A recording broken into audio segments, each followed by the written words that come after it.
because the more power is centralized in big tech, the more the U.S. security state can have a place where they can collect information in a very easy and centralized way. At the same time, these companies have a consumer incentive to prove to their customers that they are actually providing privacy, but also they get a ton of money from the government and can't alienate the U.S. government either. Hey everyone, and welcome to this episode of the Fred Pinto podcast. Why does truth seem so slippery today? From online censorship to cancel campaigns, to government agencies actively hiding some of their more controversial actions, it seems that people in power wanting to suppress the truth is a natural part of the human condition. But there's more than that. There's also separating the signal from the noise. We're bombarded by a ridiculous amount of information every day, much of it weaponized or tainted by negative emotions, and our brains are simply not designed to thrive under these conditions. This state of things is why I reached out to legendary, award-winning journalist Glenn Greenwald, through a common friend of ours, for this interview. My interest was less about his particular opinions about the topics of the day, but rather about his general approach to reporting, truth-seeking, and the puzzling reasons why we need to constantly fight to maintain our civil rights in the 21st century. Glenn is, of course, the legendary journalist who broke the Ed Snowden NSA story, which won the Guardian a Pulitzer Prize. And as a result of his confrontational and uncompromising approach to reporting, Glenn's been targeted by governments, big tech, and others in positions of power, but he's emerged largely unscathed, still speaking his mind, still rattling the cage. He's equally critical of hypocrisies on the right and the left, and so he's made enemies on both sides. This is a true sign of speaking truth to power, and not just to the people you happen to disagree with politically. His decades of reporting have left him with some really deep insights on the nature of government coercion, whether privacy really exists, and the constant challenges to free thought and free speech today. As a fellow lawyer, I found his clarity and depth of analysis really impressive. You can disagree with him on any number of issues, but at least he makes the reasons why he holds particular views really clear and consistent. Truth to me is a measure of transparency, accuracy, consistency, and courage, and these qualities are all there in spades when you listen to Glenn Greenwald break down a topic. I hope you all enjoy and learn from this as much as I did. This is The Price of Truth with Glenn Greenwald.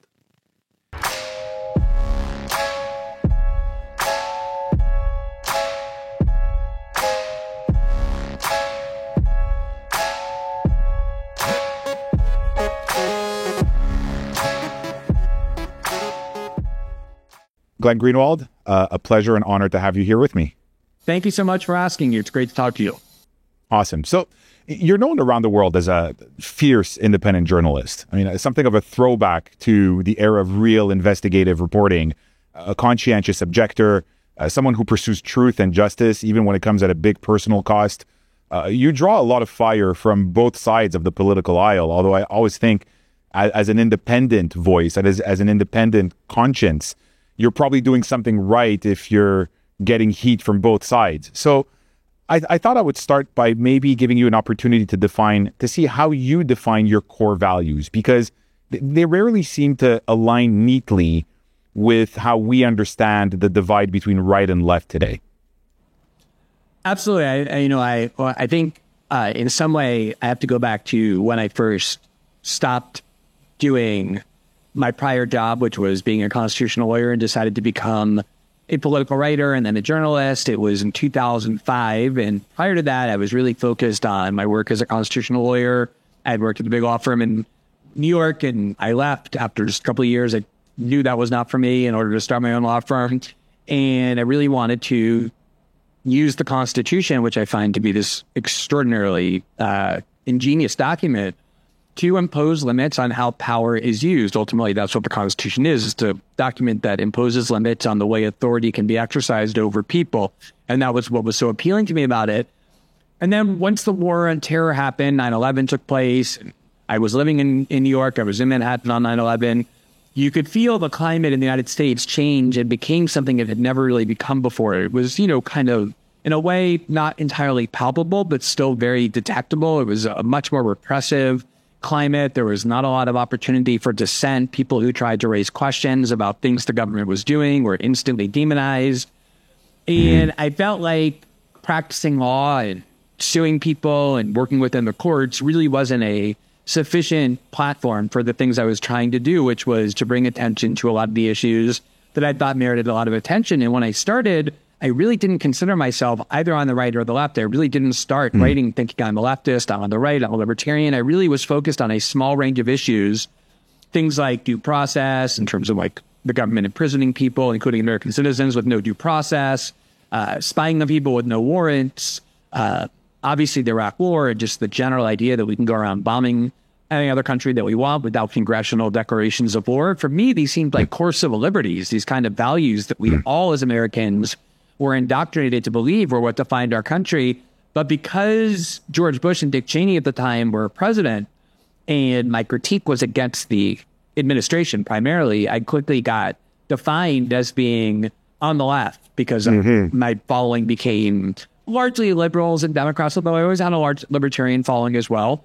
And then when Obama became president and he continued and even strengthened a lot of those policies that he had campaigned on a vow to uproot, and I began applying my critiques to him with equal fervor because it was the same policies that he was defending.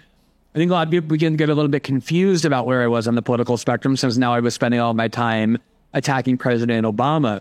And I think there's probably some sense in which you could associate my worldview with maybe the political ethos of the American and Western left in, say, the 1950s and 60s and 70s, this high distrust of the U.S. security state, of the posture of endless war, of the U.S. to attempt to dominate the world through military force. Certainly censorship and free speech had always been a cause that, at least in my early part of my life, was associated with the political left. But I think so many of these issues have now been put through an entirely different grinder, where if you look at the Democratic and Republican parties and even the right and left on so many issues, they are united and agree on so many important issues that it's almost like the far more relevant metric right now is, do you oppose establishment orthodoxies? Are you suspicious of them? Or do you generally support them? And I think that to me is a much more coherent way of understanding people than left and right, which I don't think has a very good definition at this point. So that's a really good point. And I think as a civil libertarian, this idea of limiting power today, well, if the left has power, if the right has power, you're going to tend to to critique overreach. And we're going to get back to that. It started with the war on terror and so forth. But I'm just curious, as a lawyer as well, you mentioned a lot of the, originally when you started doing journalistic work, a lot of the issues you were attracted to seemed to be kind of legal issues in a lot of ways, right? Like the overreach and power overstepping and not respecting the Constitution and so forth. And I've realized in your journey, as I was kind of like looking at the history of your career, your legal skills seem to have come in handy at various points, even as a journalist. I know you had an episode in 2019 in Brazil with Operation Car Wash, where you had legal trouble and you were able to get out of it. And even in the U.S., intelligence officials once lobbied the White House to have you labeled as an information broker, and it eventually didn't go all the way there. But government agencies seem to play hardball with journalists, people like you who rattle the cage a little bit. Do you feel like your knowledge of the law is useful to you? Maybe more useful than it should be as a reporter, because it seems like it has come in handy at various points. And people who do sort of prod and question and push back on power do seem to be treading on dangerous waters these days. I think it's a very perceptive question. I think it also gets to an important point, which is, I think in the West, people who grew up in the West, who identify as Westerners, like to believe, because we've always been told, that our societies are free and democratic, maybe not perfectly so, but we have a basic respect for free speech and free press, and you can report on the government critically and not be sent to prison like that happens in the bad countries like Russia and Iran and China. And there is some extent, I think, to which these Western values are genuine, but the reality is that if you do, let's call it reporting, just broadly speaking, in a way that promotes or serves the government's interests, you definitely have free speech. No one, and you have a free press. Nobody will bother you. Nobody will try and stop you from what you're doing. But you know what? The same is true in every repressive country. If you're loyal to the Crown Prince in Saudi Arabia, you can say whatever you want as long as you're serving the interest of the regime. And it's true in every country. You become part of the PR department of the government or the thing that you're reporting on. Exactly. And, it's one of the reasons why I always say that the measure of a free society is not how it treats its obedient citizens or its citizens who kind of are on board with prevailing orthodoxies, because those people are always protected in every society, even the most oppressive. Nobody bothers with them. The true measure of a society is how it treats its dissidents. And the more of a dissident you become, then what are the true natures of your freedom? And, we can look at someone like Julian Assange, who has been effectively in prison for more than a decade, has been actually imprisoned for 4.5 years now in a high security prison in the UK that the BBC has called the British Guantanamo.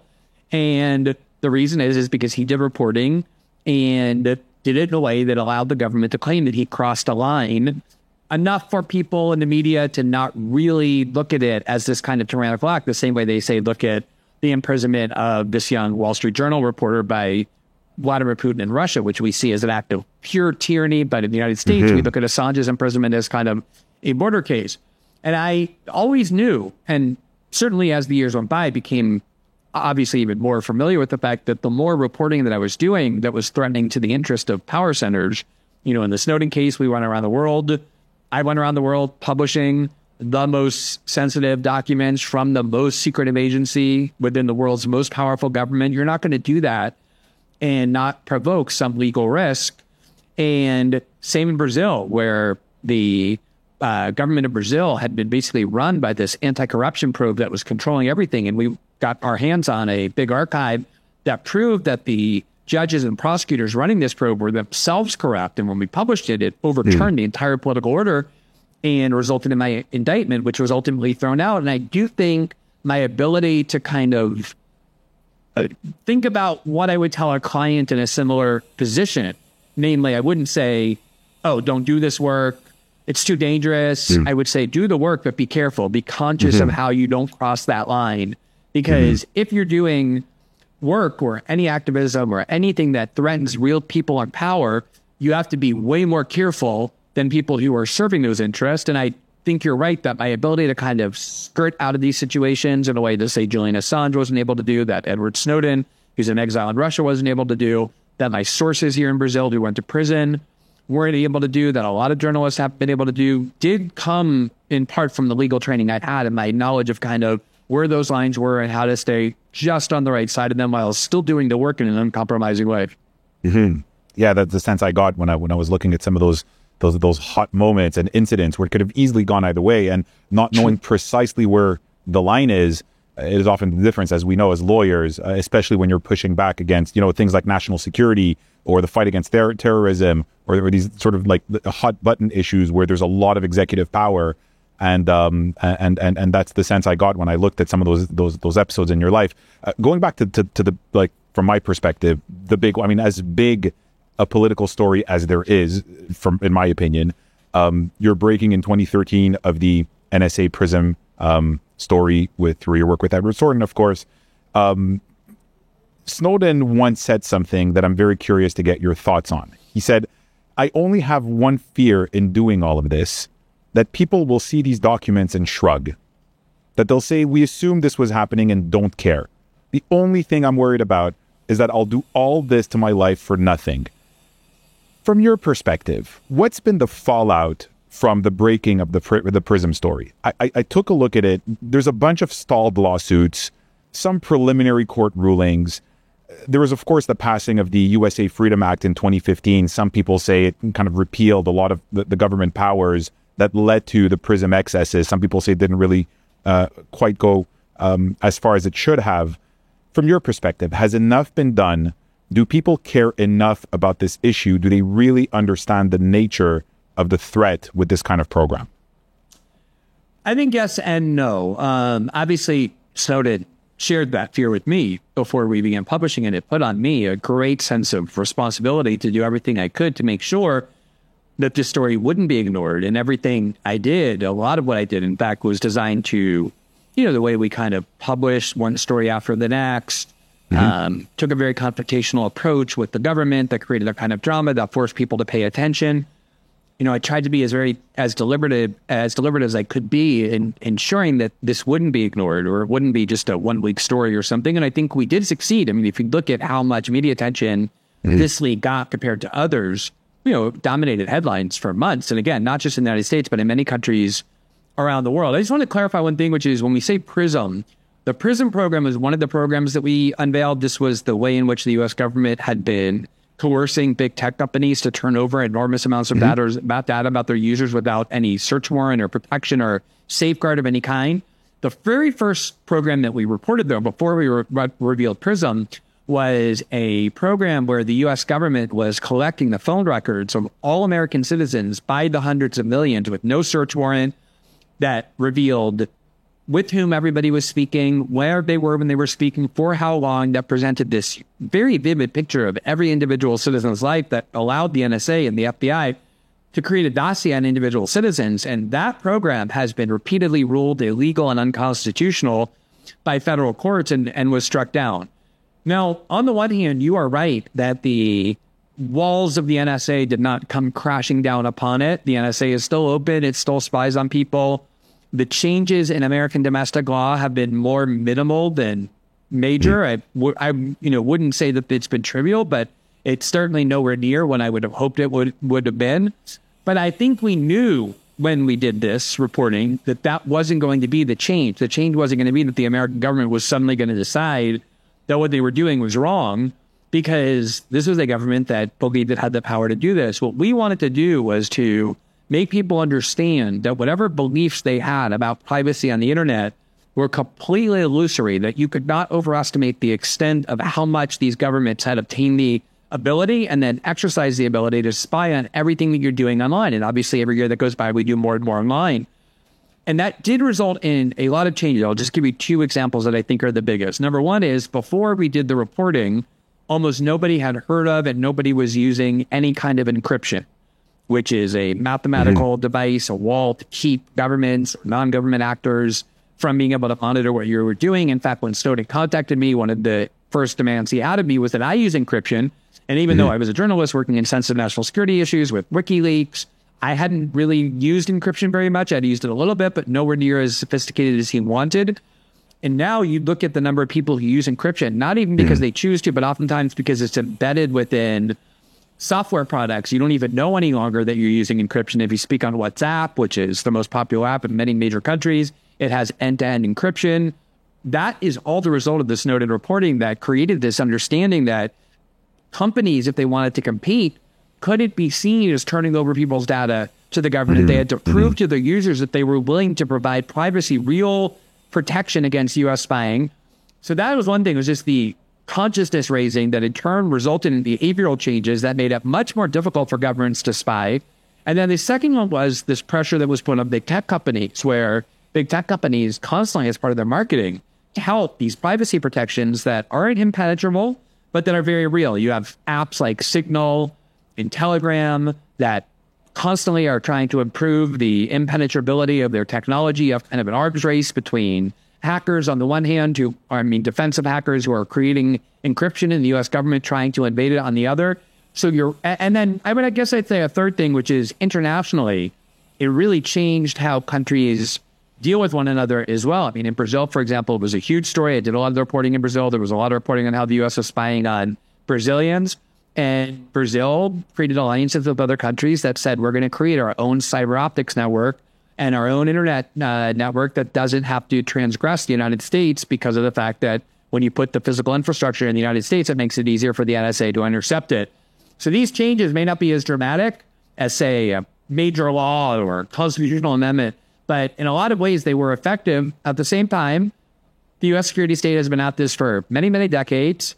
And they understand that when people get concerned about their power, their abuse of power, their privacy, things of that nature, they know how to elevate the fear levels of the population. So they say, oh, maybe Al-Qaeda is not threatening, but now we have ISIS. Now we have Russia. Now we have this group and that group that is threatening you, and you need to give us the tools to protect you from it, to enable us to spy on people. And it's constantly this pushback in public opinion about getting people to care about privacy versus getting them scared enough to be willing to give up privacy rights in the name of being protected. There's also been a big push since then. I don't know how connected the two are, but with privacy laws in general. So things like the GDPR or all the privacy laws that you're seeing all around the world that impose way more constraints on governments and on large corporations. I don't know if you've looked into that. area. I mean, us as lawyers, it's an area of law that's booming, that we need to really master, because if companies want to acquire personal information now, they need to comply with all these laws. I don't know if you've looked at it from the perspective of actually functionally protecting privacy, because sometimes I wonder if it really has that effect, because when you take a look at, the prevalence of hacking, and, the government's just being able to play the national security card and find exceptions all over the place, I wonder whether or not it really moves the needle. But definitely it has, in the last few years, these laws have also come to the forefront. Yeah, and there was none of this before, or very little of this before the Snowden reporting, because people weren't really conscious of this. And I think one important thing is to kind of avoid this binary framework, which is either we have total privacy and the government's locked out completely, or we have none, the government can invade everything. Like I said, I think it's this push and pull. One of the important things to remember, is that a lot of our privacy doesn't actually go through the government. It really goes through big tech companies. And especially in Europe, but even more so now, increasingly in North America, there's this understanding that if you want to protect citizens, you want to protect consumers, and you want to protect individual rights, the channel, the kind of road runs through big tech. And you see a lot of these antitrust actions, especially with the EU, that are trying to weaken big tech. And then if you go and look at whenever there's measures in the United States, I think is so notable, that are designed to break up big tech or to reduce its monopoly power, the people who stand up most quickly and vocally to defend big tech, to say, no, we need big tech strong, are people affiliated with the U.S. security state, ex-CIA and FBI and Homeland Security operatives. Because the more power is centralized in big tech, the more the U.S. security state can have a place where they can collect information in a very easy and centralized way. At the same time, these companies have a consumer incentive to prove to their customers that they are actually providing privacy, but also they get a ton of money from the government and can't alienate the U.S. government either. So, ever since the Snowden reporting, I would say it's just been this constant war on a PR level, on a legal level, on a technological level, about how much privacy we're going to have and how vulnerable we're going to be to governments. And there's things we can do as individuals too. Like I said, if you want to have a conversation and you want to protect yourself, from it, don't use Google or Facebook chats or Twitter DMs. Go and use encrypted apps like Signal, or even more advanced ones if you're a human rights activist. So a lot of these are about individual choices as well. So in terms of the rationale for how the government comes in and justifies, let's say, broadly speaking, diluting or bending, pushing, civil liberties, for what rationale? You've mentioned that you've traced a lot of your, core interest in these issues to the war on terror, a period I remember very well after 9/11, of course, the passing of the Patriot Act, and the basic policy of the Bush administration that I understood at the time. The point they kept insisting on was the need to sacrifice some of our freedoms in order to get more safety. And then progressively, as a result, we see the process of giving away more and more freedoms to large bureaucracies, a lot of times also, through contracts with major corporations. Do you think that in many ways, this historically, from an historical perspective, and what we see today of the Twitter files and so forth that we're going to get to, this is where the sort of template for top-down government control was created for modern democracy? So usually amplifying some kind of legitimate fear, something that exists, but sort of amplifying it, and then promising to provide the population with more safety, usually with the help of large corporations who get large contracts and so forth, all under this idea of protecting us and keeping us safe, and then quietly, kind of like incrementally grabbing more and more power and justifying us giving away more and more of our freedoms. Do you think that's roughly where the template was set and that you see sort of since then replicated in different ways? I think that's the formula, the recipe for authoritarianism in every part of the world, going back for as long as human history is recorded. Human fear is a very powerful motivating factor. Fear is a very important instinct that we have, right? If we see a lion or something that's threatening to us, we need to feel fear so that we're impelled to run away and to protect ourselves. This instinct is very important. And when you can put someone into fear, you can really control them, especially if you're simultaneously offering to protect them from whatever they're scared of. And governments and tyrants and authoritarians and dictators have always known that if you can put a population into fear about some external threat or some internal threat, that is when they are most easily malleable. That is when they're willing to give up most of their rights, because most people don't value rights when they feel like their physical safety is immediately jeopardized. And you could watch that after 9/11. Obviously, 9/11 was a terrible attack. Like I said, I was in Manhattan that day. I remember it very well. It was a terrible event. It was a trauma, etc. But what immediately happened is that people who long had other agendas, including invading Iraq and wanting to remove Saddam Hussein for whatever reasons, who were advocating that in the 90s, wanting to go and do the same in Iran, wanting to expand spying power, immediately saw in this 9/11 attack an opportunity while the country was still kind of recuperating from the shock of it. And that's when you got this like flurry of legislation as if it had already been pre-prepared.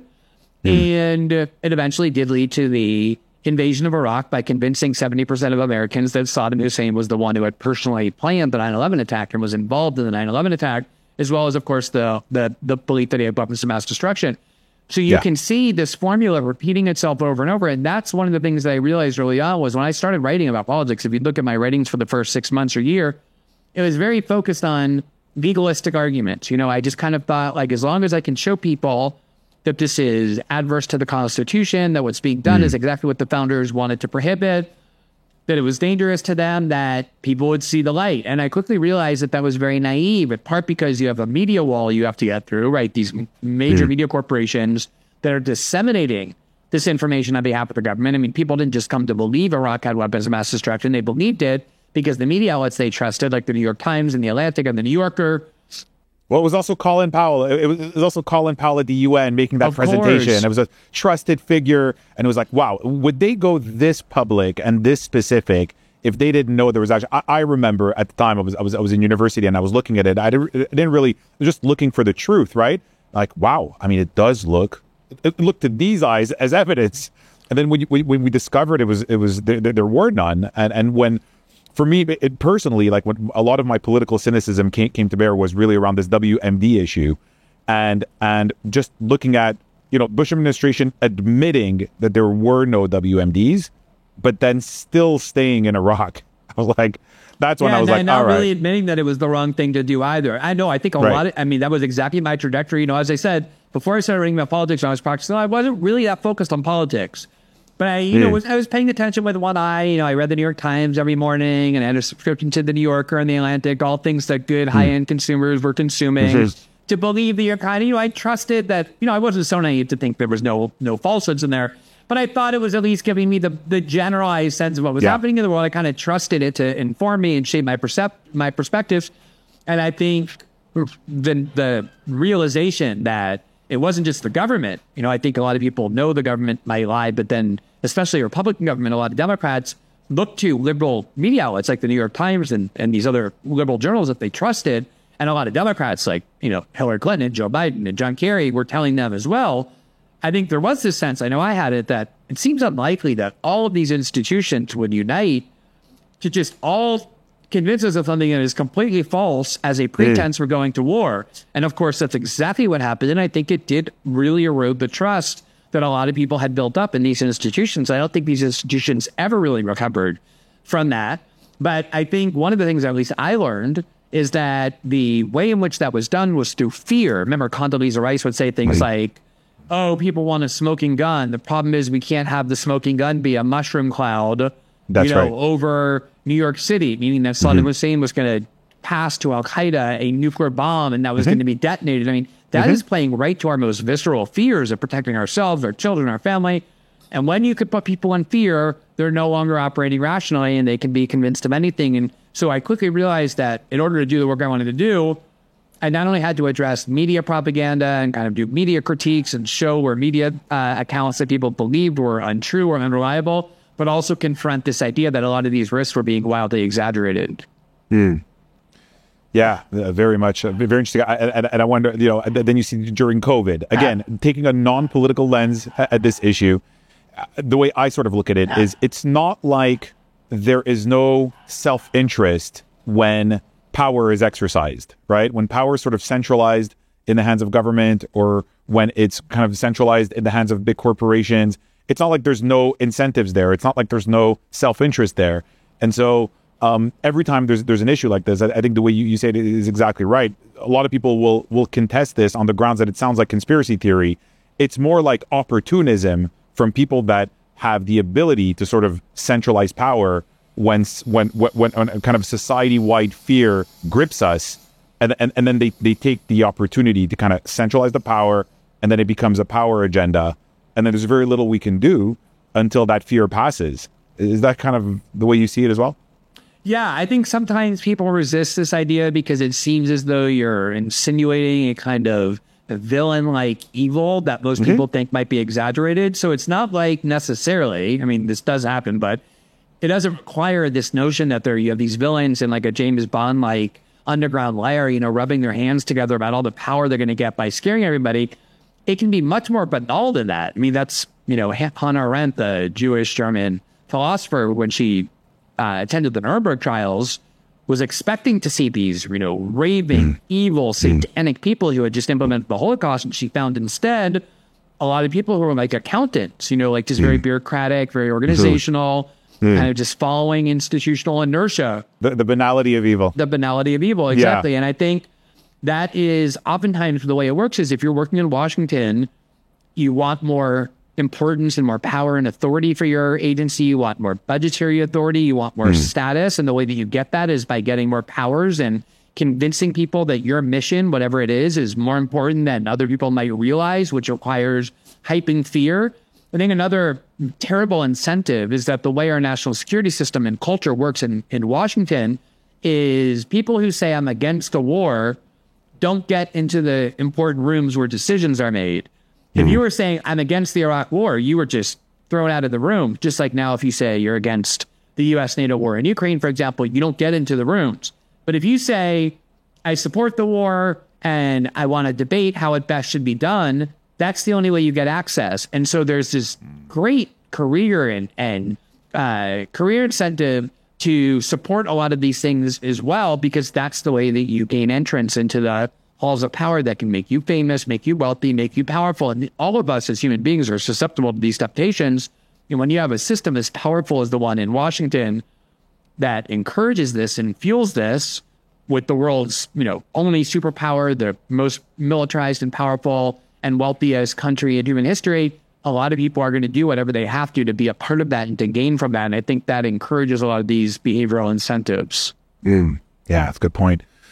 Free speech is also a huge battleground for a lot of these issues, and speech is usually censored for what sounds like a good reason, right? So safety is one example. Another one could be loyalty to the group, or protecting vulnerable people, or preventing the spread of hate, right? It never gets restricted in the name of a bad idea. The idea always sounds good. There's always this idea of protecting someone or protecting something. And so because of that, the case for speech needs to be made over and over and over. And I recently just reread some of the big case law on free speech, and there's many good reasons for free speech. What you have the wide and messy search for truth. You have slippery slope arguments where you can start by restricting bad speech, and then you end up restricting more and more.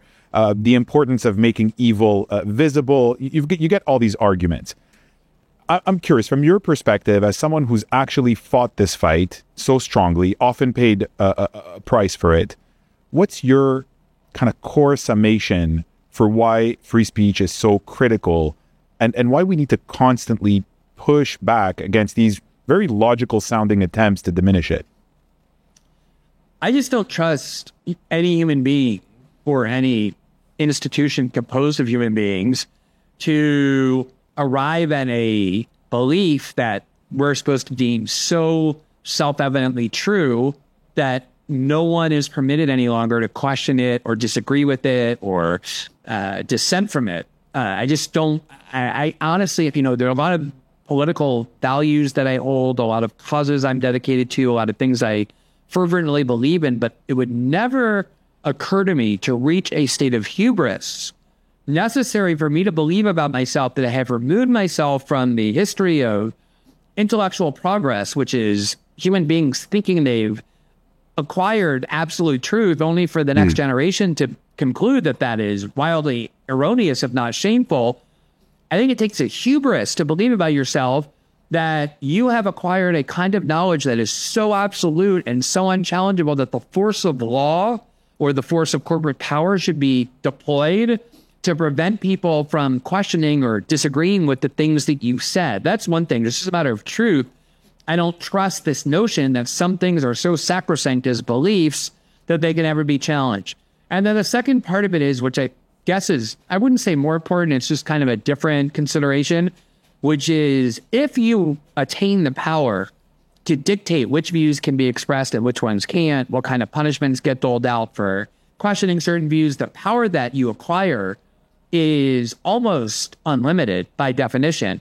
If you have a very powerful political party or a political movement that's in control, as long as others have the right to critique it and to try and convince others that that political group or that political movement is misguided or should be opposed, there's always an opportunity to undermine that group and to remove them from power and change the course of your society.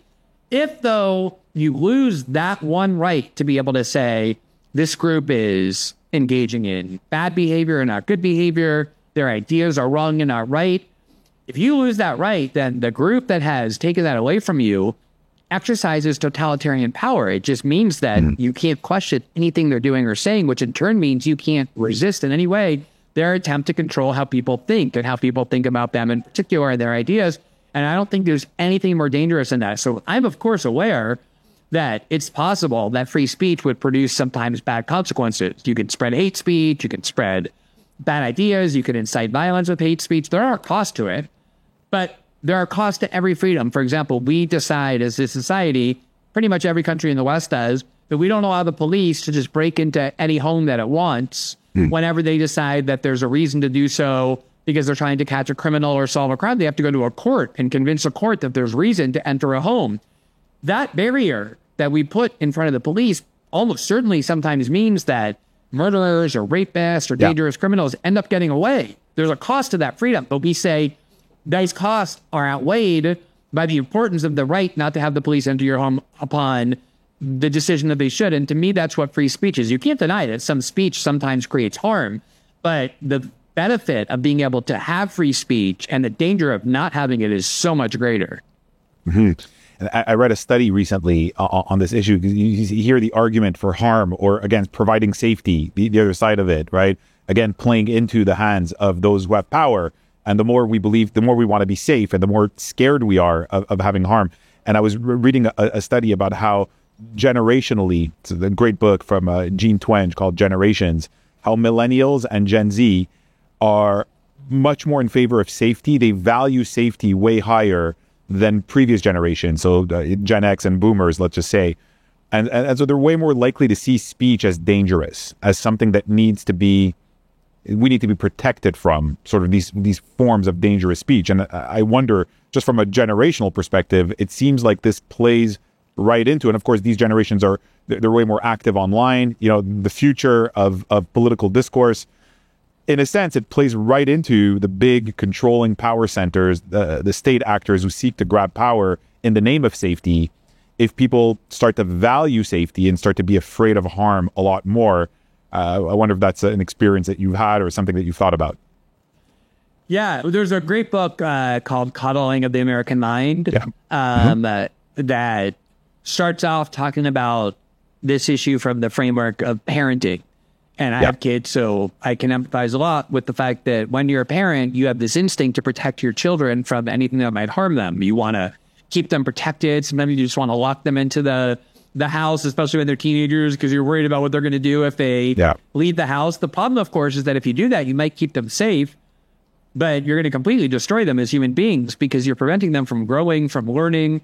And even biologically, if you're a parent who's obsessed, excessively fixated on, for example, keeping your kids away from dirt and germs because you're fearful of what that might do, you're impeding the development of the immunity system. It's going to mean that your kids are way more susceptible in the future to infection and to allergies and to all sorts of things because their body hasn't been able to confront the things to which it's supposed to develop a resistance. And this kind of necessity to have people sometimes, especially as people are growing into fully formed adulthood, that they're supposed to confront things that make them uncomfortable, that can be unpleasant. That's how they develop a capacity to navigate through the world.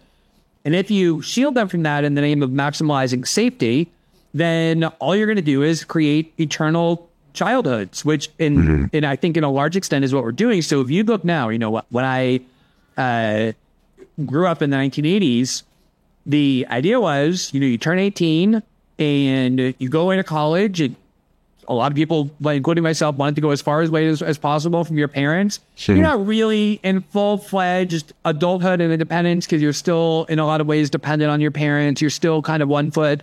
But you are definitely in a different place. You're in a different context, and you have the responsibility to take care of yourself, and that's when you learn how to become an adult. What's happening now is that the model of childhood is being extended. So first, people have parents, and then when they go to college deans or administrators or resident assistants are supposed to assume the role of parents and keep these kids safe from or away from anything that makes them uncomfortable, including ideas or political protests or marches. And they have an expectation that these institutions are supposed to keep them not physically safe, which of course is reasonable, but just safe emotionally and psychologically. Yeah. And now what you're seeing is that extending even into the workplace, where now people go into the workplace and expect that human resources will take the place of administrators in college, which in turn took the place of parents, to protect them from anything that makes them uncomfortable. So they never have to resolve conflicts with coworkers. They have this kind of parent figure to do it on their own. And it creates this permanent state of childhood and incapacity that I think is extremely damaging. And that, of course, is going to teach people that they have an entitlement to always be protected and be safe. Again, I think that is a human instinct to want to be safe. And then that gets extended even to the notion that scary ideas or ideas that create discomfort also need to be suppressed so that it is kept away from them and doesn't harm them by making them feel uncomfortable. And this is really a generational and cultural change that I think fosters this idea that free speech is not only not desirable, but actually actively undesirable. And censorship is not just something we should tolerate, but demand as a way of being shielded from things that make us feel bad. Yeah, in that book, The Calling of the American Mind, fantastic book by Jonathan Haidt, he makes the link between that, which he calls like safetyism, right? When you say like the college now is expected to be the parent that keeps you safe from, let's say, the harmful speech, or, just expanding the definition of harm, right? Like way beyond physical harm, and the anxiety rates that you see. So there's like the mental health component, right? Initially, they were looking at why is this generation so anxious? I think that he's publishing a book very soon on this. He calls it the anxious generation, or the anxiety generation, about how, but that's exactly when you start to think that there's harms everywhere. And that's the idea that you tell your kids, and we're going to keep you safe. We're going to keep you safe from all these harms. You're actually creating an environment of anxiety and fear and constant fear. And the more you define harms broadly, the more things you have to be scared of. And so they never developed that. When you talk about the 80s or the 90s, there was an expectation of, people can say kind of whatever they want. And we used to talk maybe a little bit rough here and there, but overall, you sort of you develop a little bit more of a thick skin, which is something that actually is quite useful in developing, mental resiliency and actually facing the world and all the challenges and the adversity in the world. And today it's funny because I approach it from the political angle, which is, the more scared we are and the more we define harms broadly, the more we kind of give this fiduciary duty to the state or to colleges to take on that power and define what acceptable speech is and take on more power, so centralized power. But there's also the mental health component of living in a world where everything is harm, everything is fearful, and we need to be protected by a large institution. Yeah, when I was growing up, there was that fairy tale, The Princess and the Pea, where this girl grew up as a princess, and so every one of her last whims was always attended to. And as a result, she developed this great sensitivity where extremely trivial discomforts from most people would be something that would just plague her because she was so unaccustomed to anything bothering her. And there was the fairy tale was she had 22 mattresses on which she slept, and under the 17th mattress, there was a pea. And because she was so insulated, the pea drove her crazy. She couldn't sleep with it because it was just something that was just in a minimal way bothering her. But because she was so unaccustomed to dealing with even minimum discomforts, it became something gigantic for her that tormented her and almost drove her crazy. I think in that, of course, is that lesson that you just drew, which is that if you become taught that you are entitled to never feel uncomfortable than any minimal discomfort, which of course you're going to experience. I mean, there's no way to hide from those in life, will be something that you're not equipped to deal with because you never had to, because everything in your life was geared to shielding you from having to confront all those things. And I think, every adult I know would say, it's not really particularly insightful either, that the way that you learn and grow and develop different capabilities is by encountering hardship and difficulty. And those are the moments that teach you how better to deal with life and to become a stronger and more capable person. So if you deny somebody those experiences on the grounds that they have a maximalist entitlement to avoid ever feeling uncomfortable, of course you're going to deprive them of the ability to deal with just the normal burdens of life, let alone the more difficult ones. And that's where you're going to generate the kinds of things we're seeing, which is epidemic rates of anxiety disorders and depression and alcoholism and drug addiction and suicide, and people being medicated in enormous amounts with all kinds of antidepressive drugs because of the fact that they're no longer equipped how to deal with any of those things on their own. And there's a dangerous relationship there between institutions that perhaps are incentivized to have people be afraid or look at them as providers of safety, providers of those safe environments, and the anxiety of the people. There's a dependency there. And the opposite would be the independence of a person who feels that they have enough resiliency to face the challenges of life. And so they're more autonomous. They don't have a need to sort of hand away, political power or to refer to a large institution or to seek protection from a large institution. So there's a very dangerous relationship there between the anxiety, the fear, and the declining mental health of people, and then the sort of centralizing thrust of these big institutions, the universities, the states, and so forth. I think it's a very, very dangerous pattern there. And I think we're seeing it play out in a lot of different contexts. Yeah, and of course it has a political expression as well, as you suggested. One of the political controversies that I think kind of led me to feel like I was more drawn to, say, political and cultural leftism in my teenage years and then in my young adulthood was in the 1980s. It was the emergence of what was called the moral majority in the United States, this movement of social conservatism that was connected to the Reagan campaign and then the Reagan presidency. And it was very much about the idea of reimposing morality through the use of government force, through censorship, through using the force of law to regulate and control people's private lives. I'm talking here about not children, but adults. And this sentiment arose that I think was very much a left-wing sentiment that the government, the state, shouldn't be controlling what adults think and what they read and what they can do with the privacy of their own homes in consenting situations. This was not a proper role of the state. And it led to this left-wing ethos of being opposed to censorship and to being opposed to the interference in our lives on the part of major governmental and corporate institutions. And now, if you look at political leftism in the West, certainly in the United States, but I think even more so, or at least as much throughout Western Europe, that ethos on the left is almost gone and has been replaced by the opposite impulse, which is this view that, in fact, we want the state, we want large corporations to act as our caretakers, to keep us comfortable, to keep us safe, and to protect us from things, not just that physically threaten us, but that make us uncomfortable in any way. And looking at that link between big government and big corporations and big tech, more particularly, of course, in 2022, Elon Musk purchases Twitter, releases the Twitter files, which revealed really the extent of government interference and kind of a wholesale censorship. I'm sure you followed that with a lot of interest. Was there anything surprising or particularly important that you feel that we learned from the Twitter files? Or was it just really a continuation of what you already knew? It reminded me a little bit of the Snowden reporting, which is in the sense that before that happened and before we could show people those documents, I think there was a sense that the NSA and governments were spying on the internet in ways that went far beyond what we understood, but you couldn't really prove it, and therefore all you could do is kind of speculate on it. You sounded like a conspiracy theorist if you asserted it.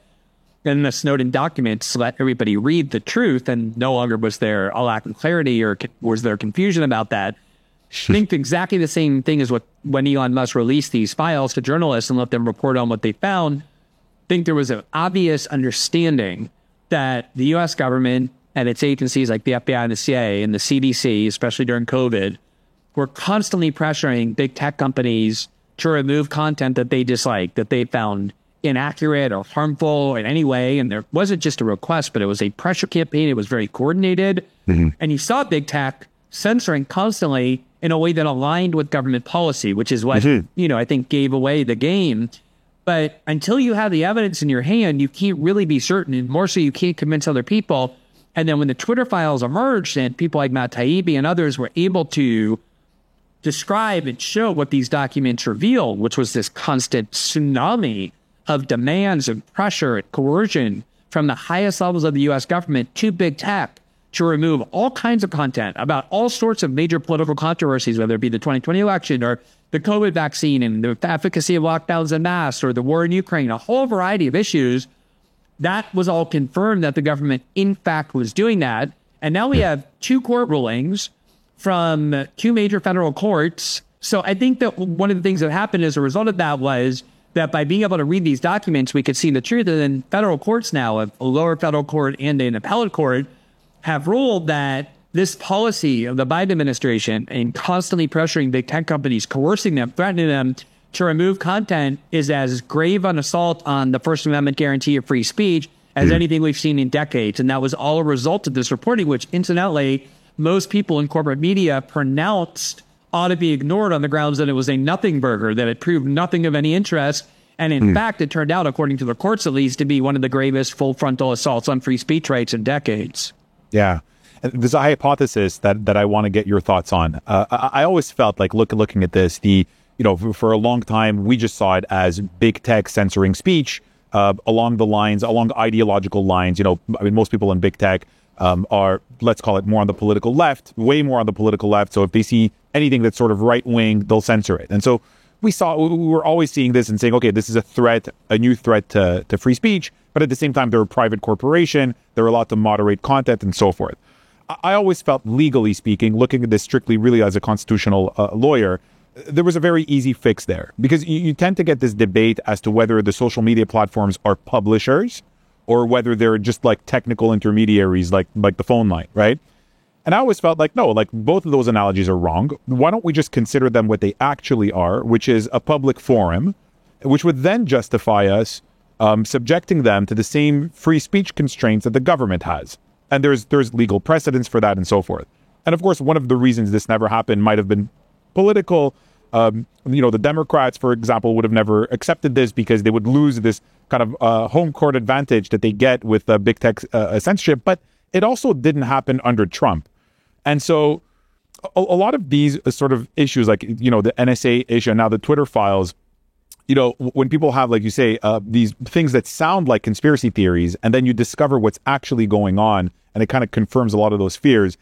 So I kind of a suspicion on this. Maybe government is actually okay with having a powerful private censorship instrument so that it can restrict indirectly what it can't restrict directly through direct action or laws. I'm usually suspicious of this kind of thinking, of conspiracy theories, but what are your thoughts on this? The government loves having this private instrument that is not subjected to free speech laws, that it can use regardless of whether it represents they're on the right or on the left. It's really much more like a power agenda.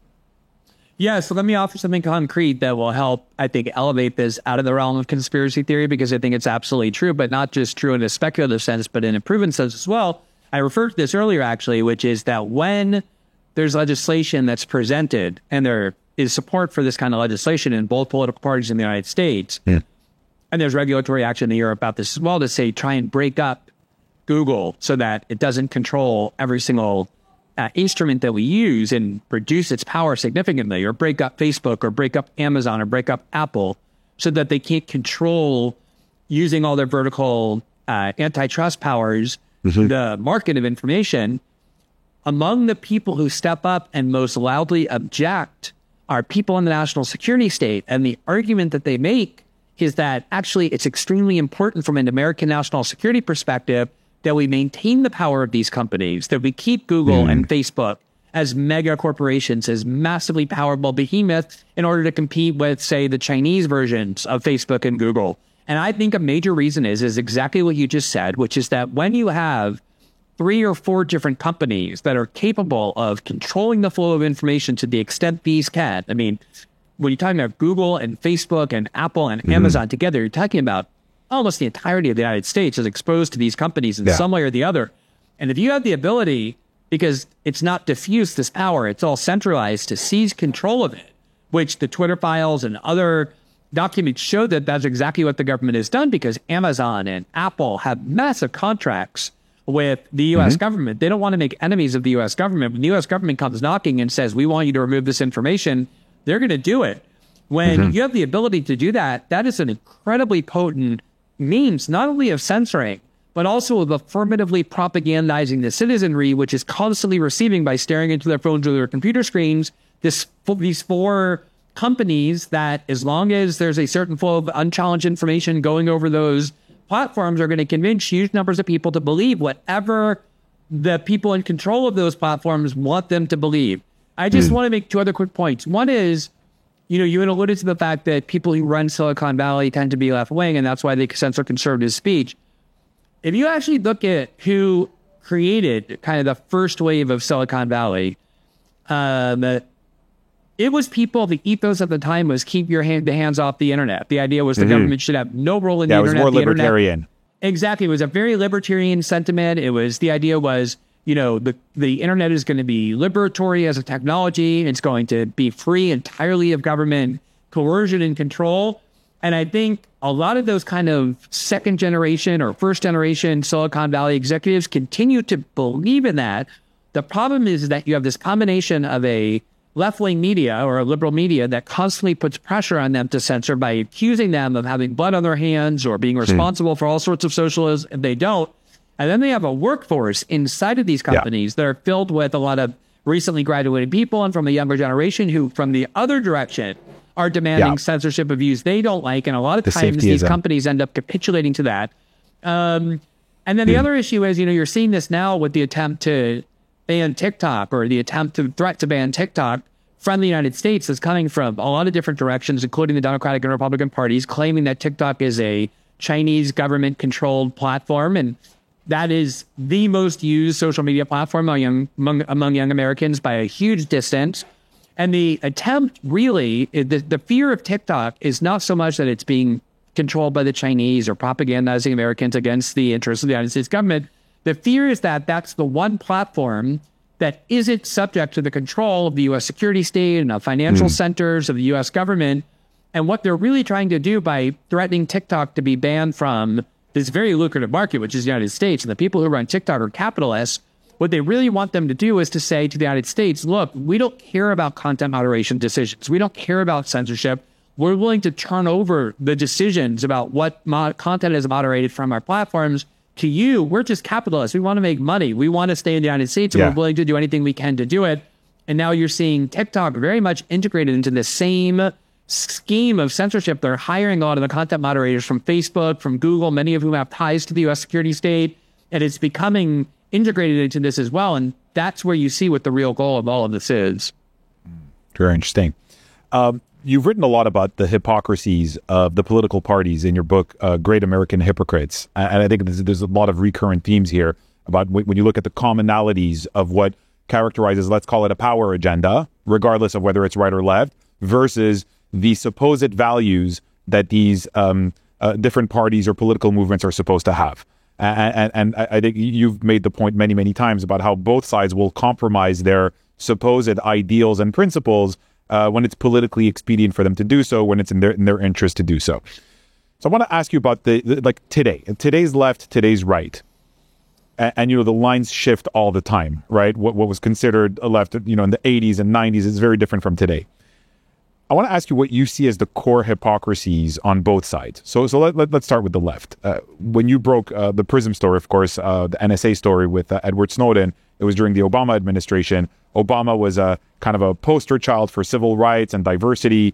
But not only did all of this happen under his watch, he also went really hard after whistleblowers, all sorts of issues from a civil libertarian perspective. And then, of course, the Democratic Party's various attacks on free speech. What do you see as the core hypocrisy on the left today? So if you look at what the political left in the United States has been over the last, say, 7 or 8 decades, it was a movement that was dedicated to opposing American wars and American imperialism and American aventurism abroad, obviously vehemently opposed to the Vietnam War, probably more than anything. That's what formed the modern-day identity of the American left, was constant protesting against the Vietnam War, driving Lyndon Johnson from the Democratic Party, the president at the time in the 60s, preventing him from getting renominated as his party's president over opposition within the Democratic Party and the American left to the Vietnam War, as well as a kind of cultural revolution of the idea that Americans should be free, as we were talking about earlier, to do whatever they want without government and institutional interference, as well as a huge distrust of the U.S. security state. I mean, the idea that the CIA was evil, that they were implementing coups all over the world and interfering in our domestic politics for malicious ends was foundational to American leftism as a view. You couldn't be on the American left unless you had that as a kind of worldview. And now I think largely because of Trump, and we could talk about the ways in which Trump really single-handedly, I think, changed and transformed American politics and scrambled these ideological divisions in so many ways. The reality is that a lot of these major institutions of establishment authority that the left once opposed became very fearful of Trump, because what they want more than anything is stability and predictability. And if there's two things Trump is not, it's stable in terms of his actions and predictable. He does not preserve the status quo. He disrupts it. He subverts it, sometimes even unintentionally. And so you had this union of establishment institutions and authority who were aligned against Trump, both in 2016, 2020, and certainly again in 2024, including the corporate media, which had always been an enemy of the American left as well.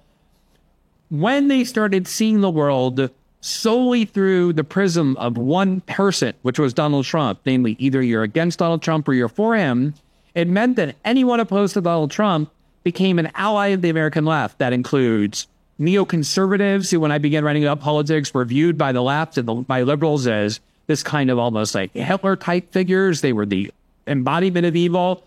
It includes the CIA and the FBI, the U.S. security state. That's where Russiagate came from. They sabotaged. They did everything they could to sabotage Trump's presidency. It includes the U.S. corporate media, the state, financial centers of power. And so now you have this union between the American left or liberals on the one hand and these institutions of authority that they had always previously opposed on the other, because they perceived correctly that those are their allies in undermining Trump. And it's not just my perception. Opinion polls show overwhelmingly that liberals want the CIA and the FBI with the power to censor the internet in the name of stopping disinformation. They hold these institutions in very high regard. There's very little skepticism about them. It's liberals who like and read CNN and the New York Times and NBC News. There's almost no critiques of those media outlets. And so the values and the ethos of the American left and American liberalism, especially in the era of Trump, has almost completely reversed from what it had been previously. It's very interesting. As you started giving that answer, I started smiling a bit, because it just sounded weird. The way you described the left, it sounds weird to almost think of the left as that today, right? So different, as being so skeptical of the national security agencies, or being sort of all about freedom, or like the opposing war. I think just in your little preamble, you had already given the whole answer. It was like, wow, that is you just see the difference is so stark and so shocking in a lot of ways. So let's maybe focus a little bit on this, what you just kind of called the Trump scramble. Is it really that, the fact that he's an unpredictable individual, a disruptor, even for the folks around him? People don't know really what to expect. And so you get this reaction from the people that want to impose security or stability. How else do you see this, the figure of Trump fundamentally changing American politics?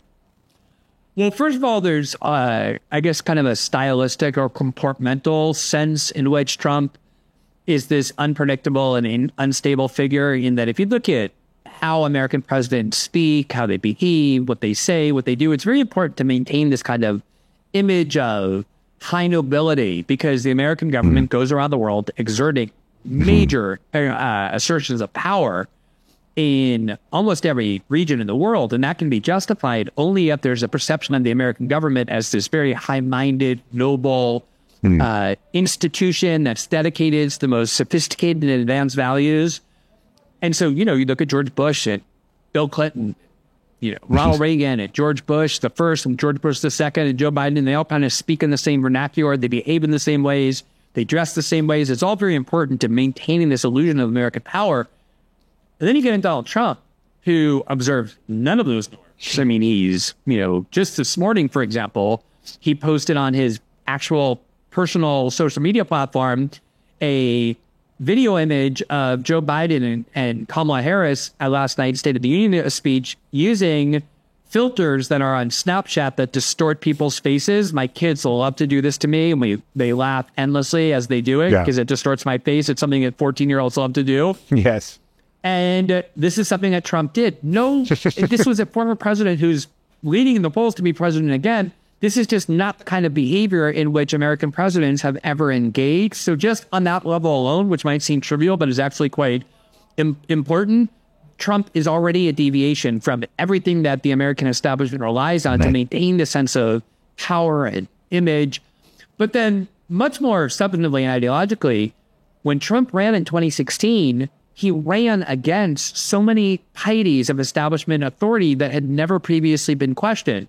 Not only denouncing Bush and Cheney for the war in Iraq and mocking the CIA for the things they got wrong and for the things they lied about, but also doing things like saying, I think rich people corruptly rule the government. I know as a rich person, all I had to do was give a check to a politician and they would immediately get on the phone and ask me, what did I want? He kind of opened the curtain on how Washington really works in a way that you're not supposed to do. He questioned whether or not the United States should still be in NATO, whether or not the United States should be going around the world, changing governments and engaging in all these kinds of wars that are so central to how the United States functions and how it works. And increasingly, he has become a greater and greater adversary to these long-standing factions that have long ruled Washington because he perceives correctly that they have been trying to persecute him. And he has become increasingly this outsider figure in a way that anyone who had been as outsider in terms of their mentality and their ideas as Trump is, would have been previously instantly destroyed. And you see how they're trying to destroy him. I mean, he's indicted in 4 separate jurisdictions facing 91 felony charges. They banned him from the internet. They're trying to put him in prison. They tried to strike him from the ballot. Look how extreme they're being in terms of their desperate attempts to stop him. Why is that? Usually you don't care if John McCain wins or Barack Obama wins or Mitt Romney wins. It's all the same to them. But in the case of Trump, they care a huge amount, and that is because they perceive him, I think, for valid reasons, as a threat to these decades-long means of keeping American institutions of power firmly in place, regardless of the outcome of elections. One of the reasons people support Trump is this sense that he's telling us the truth, and he's lifting the veil on this decorum and on the fakeness and on the hypocrisy. And then again, regardless what we think of him politically, do you think that in that sense, as being a disruptor, being an outsider figure, do you see as somebody who's committed to truth and exposing truth? Do you think that in a lot of ways, one of the functions that he serves is in exposing a lot of the things that, a lot of people believe that, both parties kind of conceal inside of Washington politics? Is he a figure that reveals the curtain and exposes a little more truth to the American people? Absolutely. I mean, I've always seen that value in Trump from the beginning, that in this kind of chaos emerges opportunity. In other words, if you maintain stability in how people think, then the status quo will just continue in perpetuity. That's the reason why stability is so valued by those who wield power. That makes sense. If you wield power, the last thing you want is any kind of disruption or change in the society because you're very happy with how things are structured. For a figure like Trump to come in and start encouraging people to disbelieve everything the FBI does and to believe that our media institutions lie constantly and people should tune them out, or that the nature of how we have discourse in the United States is designed to conceal lies, or that the way in which Washington runs is through corrupt corporate donations that corrupt and purchase both political parties. It's hard to imagine threats greater to establishment power than this, because it's breeding a level of distrust and suspicion among the American citizens in leading American institutions. And he's been doing it for 8 years. And if he wins, he's going to be doing it for another 4 years from the Oval Office again, in a way that arguably will be irreversible. And I don't think there's been, at least in my lifetime, a threat to Washington's status quo ruling class prerogatives as much as Donald Trump. Now, that doesn't mean that I believe that he's some kind of revolutionary or true believer. A lot of times he's motivated by petty grievance. He's motivated by his own personal animosities. The reason he hated the CIA, the FBI, was because they're the ones who tried to, in his mind, minimize or diminish his victory in 2016 by claiming that it was Russia that helped him win. And he started lashing out at the CIA and the FBI. But whatever, sometimes we end up seeing the truth through petty and ignoble motives. And I don't really care ultimately what his motives are. I care a lot more about what the impact is of his presence in the political landscape. And the fact that if I want to now go criticize the CIA or the FBI or question the primary tenets of American foreign policy, that the space where I have to do that is now opened up very much on the American right, whereas 10 years ago it was completely closed to that. Of course, I'm going to consider that to be a major positive because it has provoked in a lot of people who previously never entertained these ideas to start entertaining the idea that maybe there's something radically and fundamentally wrong about our leading institutions of authority. And since I think there is something like that is true, I want more and more people to be open to that. And to the extent Trump is an agent of that kind of chaos, I see him as a net positive. Mm-hmm. It's interesting that Trump also emerged and after being a donor to the Democratic Party for a very long time, emerged on the right as a Republican. What do you see as the core hypocrisy on the right? You know, so traditionally, historically, the party of tradition and small government and so forth. What do you see as the core hypocrisy on the right with today's right? I think the right has tried to rebrand itself and reconceive of itself and reposition itself as this anti-war and anti-interventionist party. Under Donald Trump, the idea that these wars internationally are fought for a global elite and not for the benefits of American citizens, of the working class. And I think this is an idea that's very true. I also think the American right has become overtly hostile to the idea that we should be censoring speech and punishing dissent. And yet there's still a lot of instincts that are old and not really purged from the American right that are completely contrary to those new ways of thinking about themselves. And I think you really see it over the last 5 months, ever since October 7th happened, where when Joe Biden stood up and said, I want the United States to finance and fund Israel's military and Israel's war against Gaza, it's exactly the sort of thing that when it came, for example, to Ukraine, most people on the American right said, why are we funding and financing the wars of a foreign country? We should be taking care of our own citizenry. And yet Israel occupies such a place of extreme importance among the American right for political and ideological, religious reasons that all of that kind of got abandoned. And even more disturbing was that since October 7th, there have been all sorts of people in media and academia fired because of their dissent from U.S. policy and support for Israel. There have been student groups that are pro-Palestinian that have gotten banned from American campuses.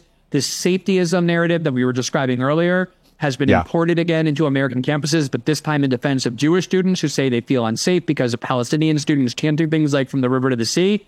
And you have a lot of people on the American right now suddenly supporting not just financing other countries' wars and having the United States go to war, not just with Israel, but bombing Yemen and bombing targets in Iraq and Syria for reasons that I think are very difficult to claim have a connection to the interests of the American citizen here in the United States, but also supporting the kind of cancel culture and suppression of dissent and safetyism that they've been long opposed to, that I think there's kind of a muscle reflex on the part of a lot of conservatives, including ones who identify as Trump populist or make America great again first, adherent to this idea that at the end of the day, the role of the United States is to go bomb and kill our enemies and to prevent any dissent at home. And I think you're seeing a lot of these tensions play out with this issue of Israel and how political dissent has been treated around it in the United States since October 7th.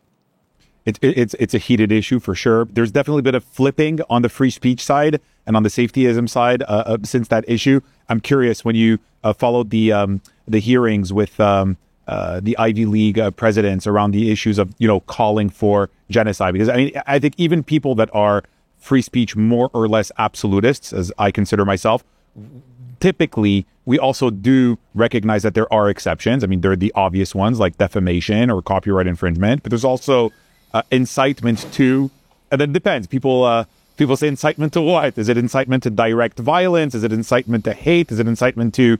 And so what emerged in the imagination, and you had all this fallout, was incitement to, let's call it, a calls for genocide. I'm just curious, like, where you draw the line, if there is a line in your view as to what constitutes unacceptable speech or speech that can be regulated out, not from this kind of like very, very inflated sense of safetyism, but from a sense of maybe there are some issues where there's an actual security component to it. How did you kind of follow that whole discussion and debate and all the fallout? So first of all, as a constitutional lawyer, I generally look to First Amendment precedent in the United States. I think protecting free speech constitutionally and legally is one of the things the United States still does as well as, if not better than most other countries, if not all. And the kind of guiding precedent that I have always cited whenever these free speech issues are raised, and of course the left has always justified censorship on that same ground, that look, we're not censoring dissent, we're just censoring speech that could incite violence against marginalized groups like Black people and trans people and women and immigrants. That's all we're doing, is we're just protecting marginalized groups from speech that might encourage people to engage in physical violence against them by stirring up so much hatred for them. The Brandenburg case for me is the perfect answer. It was a case where a leader of the Ku Klux Klan stood up in a speech in Ohio and said, if the government doesn't stop discriminating against white people, it's going to be necessary and justified for us to use violence against our leaders in response. And he was prosecuted under an Ohio statute that banned advocacy for terrorism. That's what they called it, because he was saying we're going to use violence in pursuit of our political aims if this doesn't change. And Ohio prosecuted him for advocating terrorism. And the Supreme Court reversed the conviction and said you cannot prosecute people for their speech, even including abstract advocacy of violence. After all, the country was founded based on people saying the king had become so oppressive that we have to take up arms against him. It's justified to do that.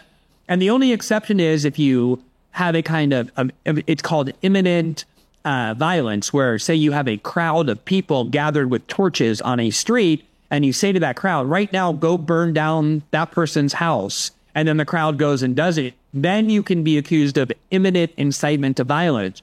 So when in those hearings, for example, those university presidents were asked, what about advocacy of genocide? And they said, it depends on the context. I think that was the absolute right decision for this reason. If you publish an op-ed in Harvard Crimson or some university newspaper, or even if you have a political protest and your view is that the formation of the state of Israel was illegal, that Israel should be eliminated by the UN, that it was that theft of a country's land, of course you should be able to engage in that kind of speech. You think Israel is an illegitimate country, people think other countries are illegitimate, and you advocate for the change of borders and maps. If, though, you go up to a Jewish student's face every day and say, I'm going to murder you because I think all Jews should be murdered, of course that crosses the line into a harassment. It's the same way that you could write an op-ed and say, I think transgender people are evil, I think transgenderism is a threat, we have to eradicate transgenderism. That's a much different case than going up to, say, a trans person on campus and saying, I'm going to murder you, I'm going to kill you, I believe all trans people should be murdered. So I think what these university presidents, because it was in the context of people trying to reclassify common pro-Palestinian slogans, like from the river to the sea, Palestine shall be free, as genocidal. And I think that attempt was very similar to me to the left liberal attempts to classify right-wing speech as inciting violence and justifying banning them. And they were saying it depends on the context. What is it that you mean by advocacy of genocide? And I think we want university presidents being cautious about jumping and promising to ban speech. The problem, of course, is that the people who are least credible to make this case were these university presidents, because they have presided over a heavy regime of censorship against right-wing views and conservative views. And so no one trusted them to make that case. But on the merits, I am very concerned by any effort to classify political speech as so dangerous or so violent that we now need to ban it. Once you go down that road, I think, and the last thing I would say is, if you find yourself entertaining censorship theories where it comes to views that you most disagree with, I think that's when you have to really put yourself under a microscope and ask yourself, am I really doing this because I think this is a different kind of view? Or is it just that this is the view that's so offensive to me that I'm finding ways to justify its suppression? Yeah, so the hypocrisy point is a good one. It had been presided over I believe Greg Lukianoff's organization, FIRE, gave free speech rankings to universities, and Harvard ranked dead last with a negative score. And so they've been super repressive of free speech, and all of a sudden it depends on the context. So I think that's one of the reasons why there was such a backlash and such a reaction. Is it fair to say then, in your view, that line, that famous, when we're looking for the line, what is the line where it becomes acceptable?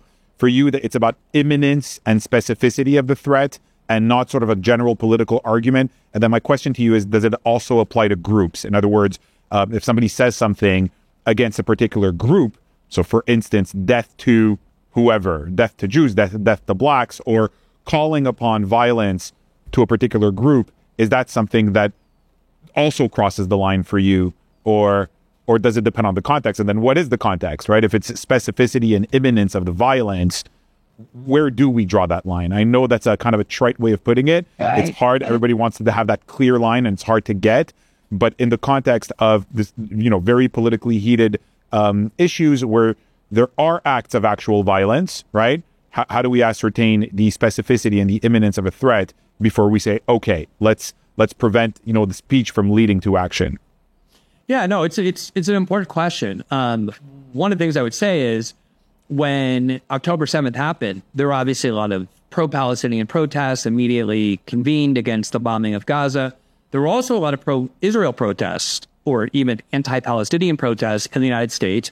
And at some of these protests, and there's video circulating them all, people were saying things like flatten Gaza, kill all Arabs, kill them all, turn it into a parking lot. Yeah. You could definitely argue that's genocidal speech. I mean, if saying, kill them all, kill all Arabs, flatten Gaza, turn it into a parking lot, if that's not genocidal advocacy, I don't know what is. But I definitely think that's the sort of speech that, of course, has to be protected, because it's still an idea. It's an expression of an idea. And we have those kind of debates all the time. People say, go bomb Iran, bomb it hard, wipe it off the map. I mean, this is the kind of political rhetoric that I find unpleasant. So you're not saying it should be said. You're not saying people should say these. You're saying it should be protected. Of course. I find these ideas horrible. I find these ideas offensive. Like, go wipe Gaza off the map, to me, is genocidal speech. But I believe very much in that standard of Brandenburg that I outlined earlier. To me, it's the only safe standard, that as long as you're still in the realm of words and it's not spilling over into immediate action, because at the end of the day, all political speech has the potential to incite violence. Let's say somebody listens to the discussion we just had, and we convince people that the CIA is evil. Maybe somebody goes to the CIA headquarters with a gun and starts gunning people down in the parking lot because they get so riled up by the things we just talked about. All political speech has that potential to incite people to violence, which is why I think the imminent standard, where you're intending to do that, where you're encouraging people that moment who are gathered for that reason to go do it, you become part of the mob that's instituting violence. But it has to be a very, very, very, there has to be a lot of proximity between the speech and between the violence. Otherwise, the actual link between the speech and the action has to be actual. It can't be theoretical. It can't be somebody's going to come in and connect the dots to an action from that speech. It's got to be the speech is intricately connected to the action. Like, we are going to go there and do that to this person, to this group. Because then you really become part of the act. Then you're really becoming part of the mob. Part of the act. Yeah, you think about the abortion debate, then this has happened. People who say abortion is murder, which of course you have the right to say, that has inspired people to go and murder abortion doctors who perform abortions. Or you say people who are anti-abortion activists endanger women's lives, that might inspire somebody to go put a bomb in a pro-life organization, which also has happened before. So all political speech, if you're passionate about it, if it's an issue that riles people's emotions up, has this potential to quote unquote incite violence. But as long as it's not, imminent, where you're becoming part of the violent act yourself, I think it's crucial that we protect that ability to express ideas. And as the Supreme Court said, even abstract advocacy of violence is protected speech, because it's still in the realm of ideas. And as long as it's in the realm of ideas, I think we have to regard it as protected free speech. Thank you. I mean, that's a clear explanation of the standard that you abide to, and it seems to be that you applied consistently to all sides, regardless of whether you see it. And that's all we can. That's all we can expect. I mean, in a political discussion or a discussion about these issues, it's so tricky, especially when it becomes emotionally charged with different positions and with different different perceptions of different levels of threat. I think having clear standards and applying them consistently is part of a healthy political discussion. So thank you for that. I find we're in a very challenging era. Maybe close with this. So much information to sift through. It's just the information overwhelm, I think, is not something that we are wired for. We're not wired to sort of sift through and filter and deal with so much information. And a lot of it is weaponized information by large institutions, by political parties, by large corporations. You've got cancel cultures now. It's very clear on both sides. As you've just explained now, since October 7th, it's kind of flipped over. So you have, it used to be that cancel culture was kind of like, it was known that it came from the left. But today you've got cancel cultures on both sides. You saw what it cost Elon to sort of expand the scope of speech on online in social media. There's a saying that a wealth of information creates a poverty of attention. But I'm wondering today, and this is the kind of the hypothesis I have for you, and I want to get your thoughts on it. With the amount of time that we have to spend sifting through information and the risks we have to take to expose certain truths, to find truth, to defend truth, is truth today in many ways more expensive than it's ever been? It's a really good question. I think it's a complex question. It's a difficult question to answer. And the reason is that the internet has changed everything in this regard. I mean, if you go and look at how people consumed information about politics and about culture, even say 30 years ago, 40 years ago, there was a small number of large media corporations that could afford to pay for the infrastructure needed to disseminate information, television networks, printing presses, and the like, radio stations, and those people had control over information, and you were pretty much captive to them. But there was a sense, I think, that there was a public duty on the part of journalists who went into that profession were people who did not want to become part of power centers. They were people who had these anti-authoritarian personalities. They wanted to throw rocks from the outside. I think the corporatization of media, where large mega corporations bought up media outlets, including TV outlets, and the ethos of large corporations is to assuage power and accommodate power. That's who gets rewarded, not people who are disruptive or who cause problems. Change the nature of journalism. And then the internet caused this gigantic proliferation of the availability of information so that you and I are able to have a conversation in a way that's similar to, say, what a television network 40 years ago could have presented, only we don't have to buy a studio for it. We don't have to spend a lot of money in order to have people find it, and people can listen to it as easily as they can listen to a major television outlet.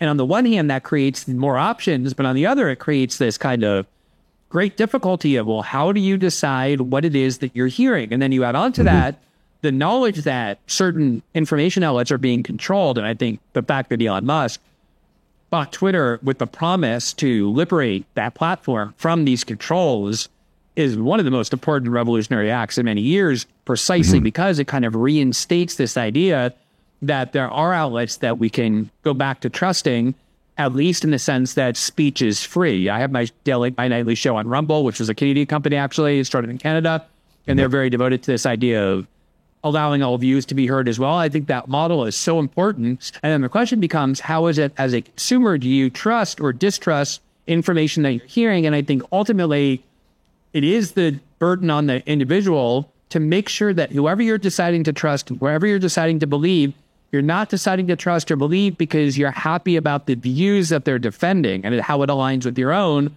But instead, they're people who are taking upon themselves the burden to make sure that whatever they're saying, they're simultaneously presenting evidence for it, convincing proof that it's true. And it is a very difficult task. People are raising kids, they're working, and modern life doesn't leave a lot of time to breathe, let alone spend a lot of time kind of analyzing which information is trustworthy and not. But ultimately, it's something that you owe to yourself to make sure you're not being deceived and manipulated and misled. And although I do think it does create this difficulty, this proliferation of ideas and this diversity of sources of information, on the whole, it's much more beneficial than having our information controlled by a tiny group of small and homogenized large corporations that, I mean, a small number of them that feed us information, and we don't really have a basis for comparing anything to what we're being told. So perhaps more truth, more available, but we have to work a little bit harder to get there. Exactly. That's precisely how I put it. That's great. So maybe just now really to close, curious, any, from a big picture perspective, any big projects, a book that you're working on, a project that you're very passionate about that you're that you're working on at the moment? I mean, what consumes most of my time is at the end of last year, or at the end of 2022, rather, we undertook a commitment by contract to produce a nightly 1 hour, 90-minute live show that we do live every night on Rumble, Monday through Friday at 7 p.m. Eastern.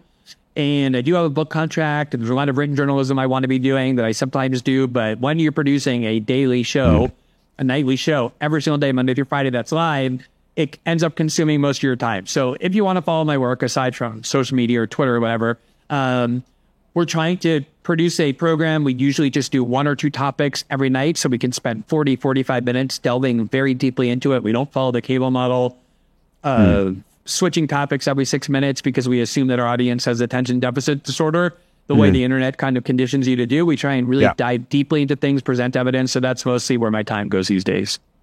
Beautiful. Glenn Greenwald, thank you so much. This was very educational, and I thank you very much for your time.